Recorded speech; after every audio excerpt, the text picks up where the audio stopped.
Tim, I actually put one of your quotes to the Foreign Secretary recently. I said that, well, you've said that the world is facing an all-out assault on the truth, and I explained the situation about BBC Arabic in Lebanon, and he said, if it's the case that the British language or the work of the BBC World Service are receding and other countries are stepping in, I'm afraid that I do not think we are living up to generations of the past.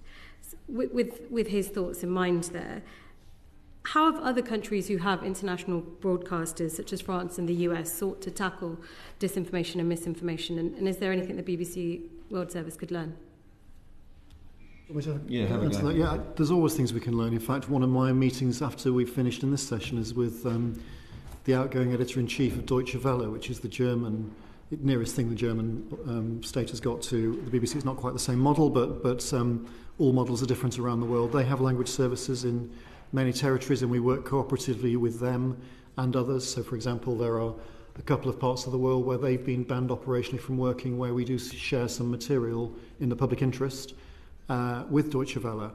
And we meet with others, Voice of America and the French, as you mentioned, and others from time to time to update ourselves on techniques and also political threats and dangers. So it is a cooperative environment.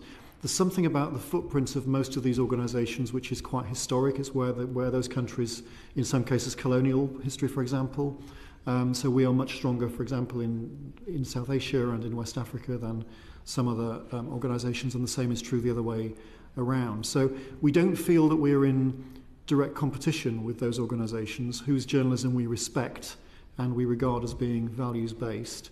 The competition is those organisations that are not imparting journalism of any particular quality.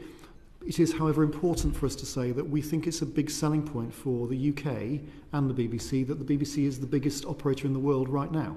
That might not last very long at the current rate of spend from other places, but that is an important point. The question wasn't on the competition, it was on are there any sort of good practice examples that we can learn from other broadcasters on how to tackle misinformation and disinformation? I think it's fair to say that we are probably in the lead in this at the moment, and the conversations that I have with colleagues from other organisations tend to start with what is the BBC currently doing or thinking of doing. Of course, that doesn't mean to say that we don't have things to learn. I had a fascinating meeting relatively recently with colleagues from Voice of America. They are political appointees in the cast list of senior leaders at Voice of America may well change. Now there's been a change of power in Washington. But I would expect that conversation will continue to be cordial and constructive. I don't believe there's anyone else in the world who is technically more advanced than we are or is more dedicated to this than we are. But of course, that's a constructive conversation. There's two things I'd say. One is we've got to, I think your question is extremely well put, and the answer is we could probably dig even deeper into. But it's quite a small cast list. It's Voice of America, some of the public service broadcasters, and I would say the collaboration between us is very, very significant.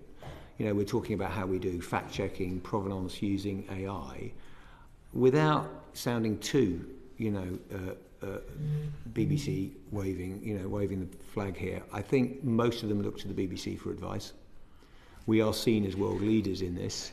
Particularly things like editorial guidelines. I was in Kenya, I went to a community station, and they had the BBC editorial guidelines on the wall and said, we'll go as close to this. So it's beyond individuals, the BBC.